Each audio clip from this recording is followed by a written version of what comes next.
निभृत निकुंज में श्याम सुंदर और किशोरी जी दोनों विहार करते हैं, और उसमें भी दोनों की सर्वप्रिय लीला कौन सी है? मान लीला। मान लीला में जब एक रूठता है दूसरा उसको मनाता है, तो अधिकतर या मान के स्वभाव को अपने ऊपर धारण करें श्री किशोरी जी।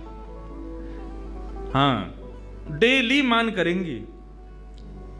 और कन्हैया चरण दबा रहे हैं, कभी कछु कर रहे हैं, कभी उनकी मनपसंद वस्तु लेके आ रहे हैं, कभी उनके सामने नृत्य करके दिखा रहे हैं, कभी कछु गा के सुना रहे हैं, कभी कोई रूप की वैचित्रता प्रकट करके किशोरी जी को हंसावे को प्रयास करें। किशोरी जी यहाँ मुंह कर लें, यहाँ ते मना में तो इधर मुंह कर लें, और यह तरीका थे ठाकुर जी की और किशोरी जी की मान लीला चले। लेकिन लाल जी हमारे इतने निपुण हैं, किशोरी जी मान करें तो घड़ी लगा करके चंद मिनट में ही ठाकुर जी उनको मना लेते हैं, उनको हंसा देते हैं, क्योंकि वो उनके अंदर खूबी है।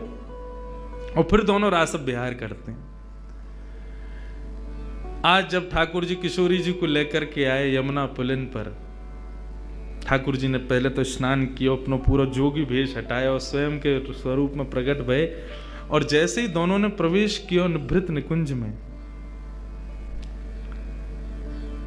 आज किशोरी जी बोली, लाल जी नित्य मैं मान करूं और आप मनाओ, आज आप मान करो, मैं मनाऊंगी। ठाकुर जी बोले नहीं, आप पे ही मान शोभा दे और मनाने की शोभा हम पे ही बढ़िया लगे, या को बदलो मत, आप ही मान करो, मैं मनाऊं। मतलब मान भी यहां झूठे को है, झूठे को रूठे और सांची को मनावे।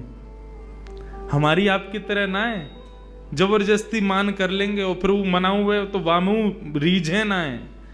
लेकिन यहां झूठे को माने, बिना बात को मान। कैसो मान होता होगा विचार करो, कोई बात नहीं है। ठाकुर जी काय बात से मनाते होंगे, अरे मुझे गलती है गई, मैं ऐसा ना करूंगा, कोई कछु करो हो तब तो मान करो, लेकिन मान ही झूठे को है।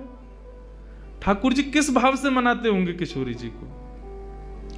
लेकिन आज किशोरी जी बोली नहीं, आज आपको हमारी बात माननी पड़ेगी, आप मान करो, हम मनाएंगे।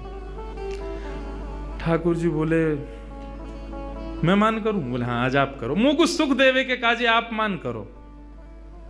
ठाकुर जी बोले ठीक है, तो आज हम मान करते हैं, आप मनाओ। और जैसे ही मान करके ठाकुर जी मुंह फुला के रूठ के और बैठे, देखो कैसी लीला, रूठ करके ठाकुर जी बैठ गए, मुंह फेर लियो। अब किशोरी जी कभी ठोड़ी पकड़ करके अपनी ओर कर रही हैं, हे श्याम सुंदर कहा भयो, मुझसे बोलो। ठाकुर जी फिर मुंह फेर लें। किशोरी जी अच्छा, तो आपको मयूर नृत्य बहुत प्रिय, देखो देखो मैं मयूर की तरह नृत्य करके दिखाऊं, तभी मयूरन को बुला लें, सामने असंख्य मयूर प्रकट हो जाएं, उन सब के मध्य में किशोरी जी नृत्य करें, आकाश से देवी देवता भी केवल श्रवण करें, क्योंकि निभृत निकुंज की लीला में वे भी दर्शन नहीं कर सकते, वे भी कान लगा करके सुनते रहें कि अरे किशोरी जी नृत्य कर रही हैं, उनके नूपुरन से प्रकट होने वाली ध्वनि कितनी मधुर है, किशोरी जी कितनी मधुर लग रही होंगी। हे श्याम सुंदर आप मान मत करो, रीझ जाओ, किशोरी जी को श्रम है रो है। लेकिन ठाकुर जी देख ही नहीं रहे। किशोरी जी बोली अच्छा नृत्य से नहीं माने तो कछु भोज्य पदार्थ लाऊं। ठाकुर जी का जी मिष्ठान रबड़ी और अब सब किशोरी जी ने स्वयं सिद्ध कियो, और सिद्ध करके ठाकुर जी के आगे 56 भोग लगाए, और एक एक वस्तु उठा करके ठाकुर जी को कह रही लाल जी पाओ ना, मैं अपने हाथन से पवा रही हूँ, मैंने देखो कैसे बनायो, ये दोहरी गाय के दूध की रबड़ी है, अरे कैसी सुगंधी आ रही है। ठाकुर जी तिरछी नजर तो देख तो ले, मुंह में एक बार जीभ ते चाट तो ले, लेकिन मान कर रहे हैं, माननो ना है, रीझनो ना है। अच्छा तो आप नहीं खाओगे तो फिर मैं ही खाए लूँ याकू।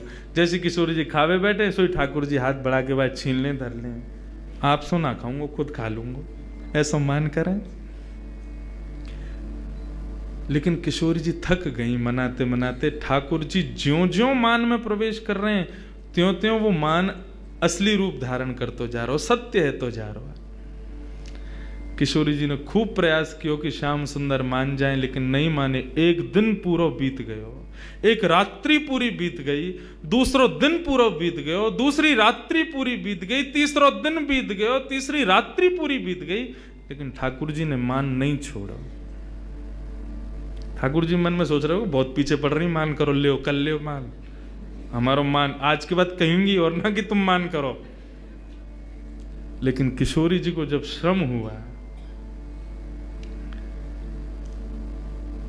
मनाते मनाते मनाते जब हार गईं, तो किशोरी जी नीचे नजर करके ऊपर एक अटारी पर, एक शिला पर श्याम सुंदर बैठे हैं और किशोरी जी नीचे हाथ रख के बैठी हैं और श्याम सुंदर को बार बार देख रही हैं। बोले आपको 3 दिन से हमने मुस्कुराते हुए ना देखो, आपके चेहरे पर एक प्रसन्नता ना देखी। लाल जी आप जानो ये कितनों कष्ट दे रहा हो हृदय को, एक बार मान जाओ श्याम सुंदर। लेकिन ठाकुर जी नहीं माने। किशोरी जी के नेत्र से विरह के अश्रुबिंदु जब प्रकट हुए और उन अश्रुबिंदुओं ने जब नेत्रों से गिर कर के पृथ्वी का स्पर्श किया, जैसे वो अश्रुबिंद पृथ्वी पर गए, पृथ्वी का स्पर्श करते पृथ्वी के नीचे बह रही हैं यमुना, यमुना में जैसे ही उस अश्रु ने प्रवेश किया, यमुना का जल उष्ण हो गया, गर्म हो गया, लाल पड़ गया, बिल्कुल खौलने लगा। यमुना तुरंत अपने भैया यमराज के पास जाती हैं और यमराज से कहती हैं, यमराज तुम्हारे नरक में क्या इतनी वेदना किसी को दी जाती है जितनी वेदना अभी किशोरी जी को हो रही है। यमराज जी जब उस अश्रुबिंद का दर्शन करते हैं, कहते हैं यमुना हमारे नरक में भी इतनी वेदना, इतना कष्ट किसी को नहीं दिया जाता जो कष्ट आज किशोरी जी को हो रहा है, कृष्ण विरह का। यमुना जी से सहन नहीं होता, तुरंत यमुना जी प्रकट हो जाती हैं और कहती हैं, हे राधिके आपको ये कष्ट किसने दिया, हमें बताओ। तब किशोरी जी कहती हैं, श्याम सुंदर मान करके बैठे हैं, 3 दिन है गए, रीझ नाए रहे हैं। यमुना जी बोली, इनको बड़ो गुमान है ना अपने रूप को, अपने स्वरूप को, अपने सवरे भावन को, यही मारे इतनो तगड़ो मान किया है। हमारी किशोरी जी को वेदना है रही है, लेकिन ये अपना मान नहीं छोड़ रहे हैं। रुको किशोरी जी आप यहीं विराजो, या कन्हैया को तो मैं देख के आऊं। और यमुना जी महाराज गई, जाकर के अपनी श्रृंगार पेटिका खोली, श्रृंगार पेटिका खोल करके श्याम सुंदर जैसो श्रृंगार कियो, क्योंकि कालिंदी हैं, बिल्कुल श्याम जैसो ही रंग है उनको। टिपारा धारण कियो, गले में माला धारण करी, कचकाचनी पहनी, हाथ में वंशी लई, लकुटी लई, माला पहन करके सुंदर जैसे ही किशोरी जी के सामने आई, मुस्कुराती भाई। किशोरी जी बोली, श्याम सुंदर आप रीझ गए? बोले श्याम सुंदर नहीं हूं, यमुना हूं। यमुना तुम तो बिल्कुल ऐसी लग रही हो जैसे मानो श्याम सुंदर हो। बोले तो वही तो, ये अपने रूप से सबन को वेदना प्रदान करें, आज इनके रूप से इन्हीं को वेदना दूंगी मैं। और जैसे कन्हैया चलें, जैसे बैठें, जैसे बोलें, जैसे हंसें, बिल्कुल यमुना जी ने वही रूप धारण कर लियो। ठाकुर जी मान करके बैठे, इतने में नूपुरन की छम छम छम छम आवाज आई। ठाकुर जी बोले, ये तो मेरे नूपुरन की ध्वनि है, मैं तो यहां बैठा हूं, फिर मेरे नूपुरन की ध्वनि पीछे से कैसे आई? ठाकुर जी अपने नूपुरन को बजा में बोले, मेरे नूपुर तो मेरे पास है, फिर ये कौन आए हो?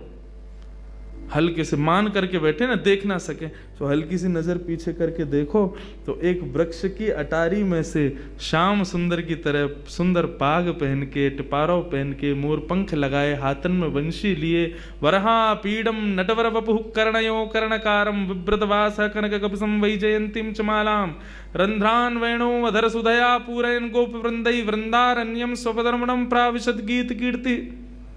ठाकुर जी का वो वेणु रव का स्वरूप जिस पर समस्त गोपियां न्यौछावर रहती हैं, वही रूप एक सुंदर वृक्ष की ओट में से प्रकट हो रहा है।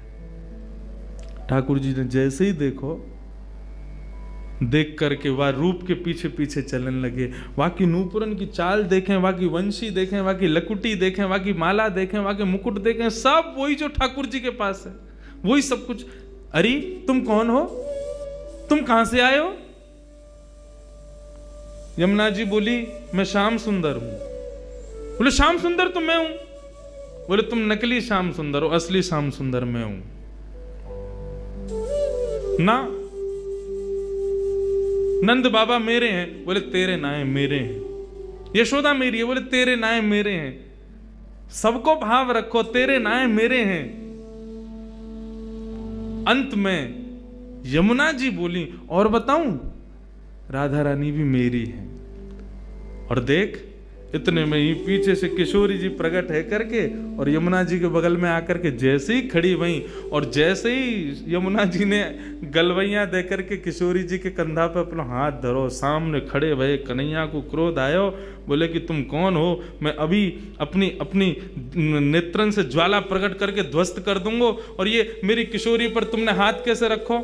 किशोरी जी भी कहा, हाँ मेरे श्याम सुंदर तो यही हैं। इतने में ही ठाकुर जी को मान दूर नेत्रन से आंसू प्रकट है गए, रूठ गए, चरणन में गिर गए, बोले अरे मैं ही सच्चो श्याम सुंदर हूं, देखो मेरी वंशी, देखो मेरी ये, देखो मेरा वो, सब कुछ दिखा मैं।